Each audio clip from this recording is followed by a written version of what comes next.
Muy buenos días, 6 de la madrugada, 40 segundos. Un gusto saludarlos.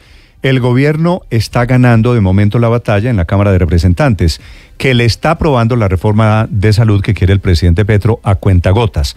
Anoche aprobaron 12 artículos en el segundo debate, entre ellos la creación de los famosos CAPS, que serán los centros de atención primaria, punto de partida, lugares con centros médicos, enfermeras, farmacias, laboratorios, atendiendo desde los barrios y llevando lo que el presidente Petro ha llamado la medicina preventiva.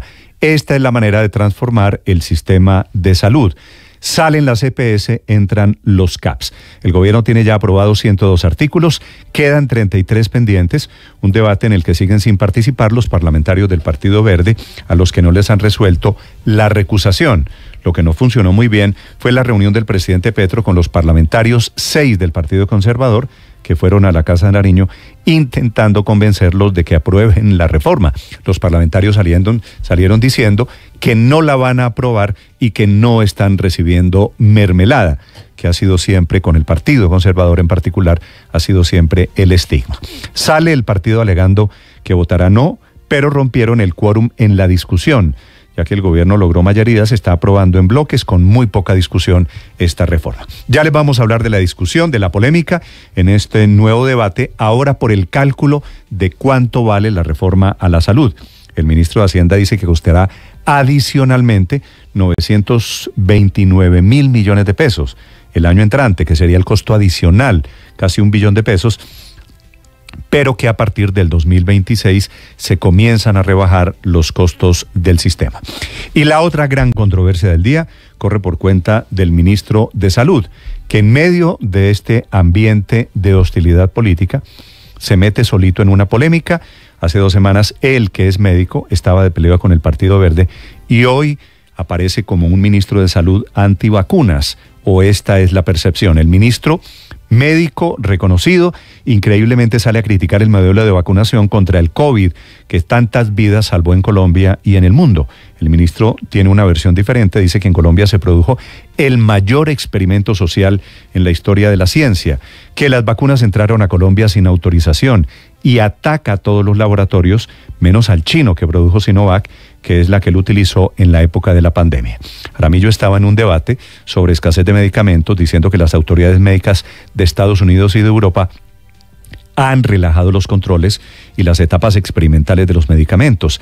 Y es ahí cuando lanza la tesis de que se jugó con la salud de los colombianos, que todos los colombianos nos dejamos utilizar para el experimento más grande en la historia de la humanidad, lo estoy citando entre comillas, y que no se puede seguir experimentando con la población colombiana. Y más increíble aún, el ministro dice que las víctimas de ese experimento fueron especialmente indígenas y negros y los más pobres. Yo tengo la verdad otra impresión, y es que las vacunas salvaron millones de vidas y que las vacunas fueron el eje para, no solo en Colombia, en el mundo entero, para enfrentar la pandemia más dura en la historia de la humanidad. Hay que recordarle al ministro además que la tecnología ARN con la que se desarrollaron las vacunas se ganaron el Premio Nobel de Medicina. Esta mañana se unen las asociaciones médicas, la academia, la Asociación de Epidemiología, el gobierno anterior que enfrentó la pandemia para defender las vacunas que se pusieron en nuestro país y que evitaron más muertes. La verdad es que no había vacunas para Colombia, hubo vacunas todas que se aplicaron en el mundo. Si ustedes recuerdan, nosotros rogábamos, inclusive la acusación es que el gobierno se estaba demorando mucho trayendo las vacunas. Rogábamos, hubo millones de colombianos que se salvaron, que nos salvamos. Algunos tuvieron la oportunidad de viajar a Estados Unidos a vacunarse. De ese tamaño fue el reto. El COVID en Colombia mató casi 150.000 personas y salvó millones de vidas. Y ahora el ministro, que no quiero imaginarme cómo hubiera manejado la pandemia, el ministro de Salud sale a criticar las vacunas. Al ministro de Jaramillo lo defiende solamente una persona hoy en Colombia, porque todos, el petrismo, todos los sectores políticos se vacunaron afortunadamente contra el COVID. Lo defiende el presidente Petro, que antes de viajar a Dubái, donde va a participar en la cumbre de cambio climático, en la COP28, dice el presidente que al ministro no lo pueden bautizar de antivacuna, a pesar de que parezca antivacuna. Bienvenidos, ya vamos a hablar de ese despropósito. El presidente viaja a hablar de cambio climático en una cumbre que acaba de ser inaugurada. la inauguró el jeque, el sultán de Dubái, de quien había dicho ayer, resultó no ser cierto, que iba a renunciar porque con la otra mano está haciendo negocios en el tema del petróleo.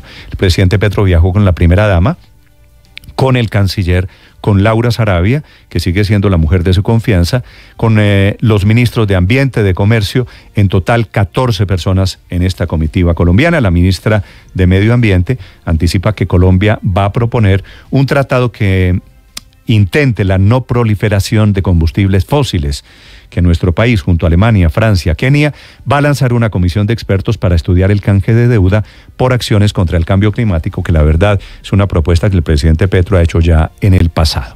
En el marco de esta COP, la ONU está diciendo que en el 2023 podría convertirse el año más caliente, más caluroso jamás registrado, con récords de temperatura de los que todos debemos estar al tanto. Bienvenidos, es un gusto saludarlos en este amanecer. Termina el mes de noviembre, hoy es 30 de noviembre, hoy comienza un nuevo ciclo de diálogo con el ELN, que está haciendo paro armado en el departamento de Chocó y habla de paz con el gobierno en México, en donde se encuentran hoy nuevamente los jefes de esta guerrilla con el comisionado de paz. Le hicieron el desplante a Donoty Patiño, que había propuesto que hablaran del tema del secuestro, no lo aceptaron. Este ELN sigue empeñado en secuestrar y sigue pidiendo, a cambio de no secuestrar, financiación del gobierno. Historias para compartir con ustedes en este amanecer. Bienvenidos, es un gusto saludarlos. Hoy 30 termina el mes de noviembre, es el día de la conmemoración de las víctimas de la guerra química, es el día del influencer. Aquí está lo más importante en el resumen que preparamos en Voces y Sonidos en Mañanas Blue.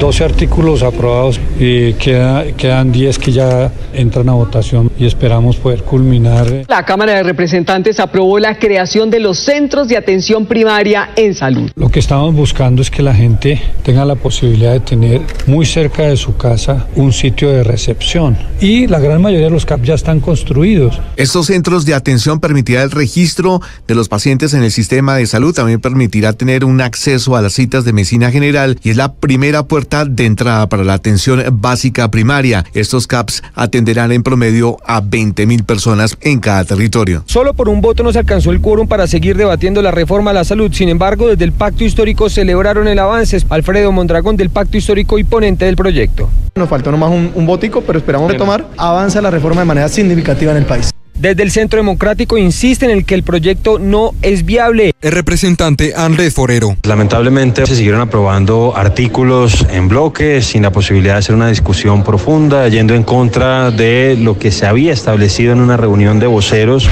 Una gran polémica se generó por las declaraciones del ministro de Salud, Guillermo Alfonso Jaramillo, que aseguró que los colombianos que se vacunaron contra el COVID fueron parte de un experimento. Todas las vacunas entraron aquí sin permiso. Fuimos y nos convertimos en un experimento. Todos los colombianos que están vacunados sirvieron para el más grande experimento que se haya hecho en toda la historia de la humanidad.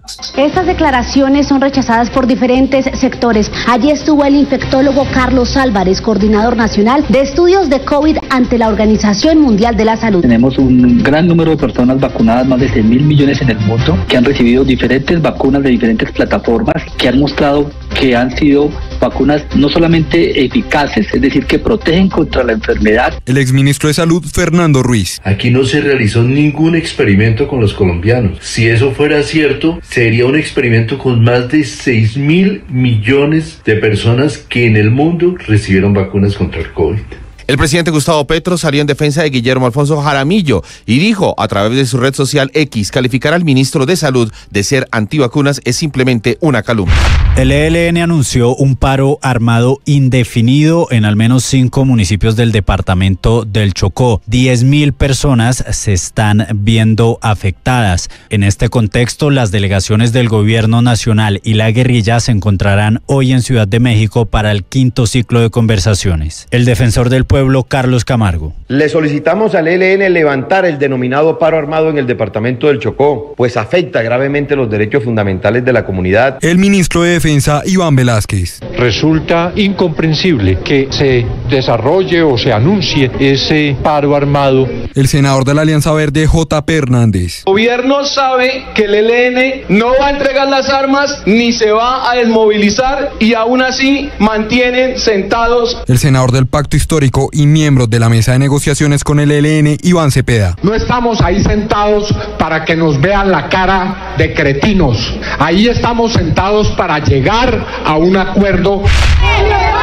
Las fuerzas militares están diseñando una nueva estrategia para enfrentar la violencia que vive el país por cuenta de los grupos ilegales. El ministro de Defensa anunció parte de esos cambios que incluyen la reubicación de la tropa. En esa revisión de presencia de fuerzas militares, el comandante general de fuerzas militares y el comandante del ejército particularmente están tomando esas disposiciones específicas.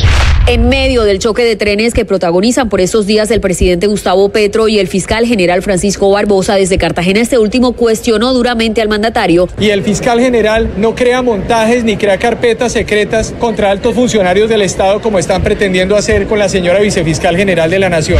La Federación Nacional de Cafeteros está mostrando un poco más abierta la posibilidad del desarrollo del café robusta en Colombia, aunque su gerente Germán Badamón fue muy claro en decir que no va a recomendar la siembra de este tipo de cultivo. Lo que no quiero que le pase a un caficultor es que siembre una robusta, no sea lo suficientemente productivo y después no se lo quieran comprar. Y el otro punto es cómo protegemos nosotros nuestra marca.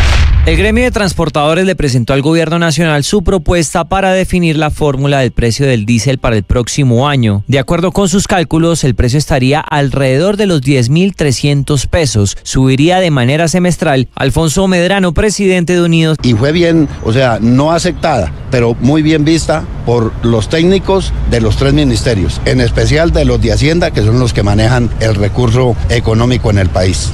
Se avecina una batalla legal entre el presidente Gustavo Petro y el expresidente Andrés Pastrana. Los dos se demandarán mutuamente por supuestos señalamientos de narcotráfico. Petro asegura que demandará a Pastrana después de decir que su gobierno no ha sido otra cosa que la fusión con el narcotráfico, mientras que Pastrana le dijo al mandatario que si no tiene pantalones ni argumentos para defender su llamada paz total en debate público, entonces que se prepare para explicarle a un juez, entre comillas, las degeneradas consideraciones en torno a la visita de Pastrana al presidente Fidel Castro en La Habana.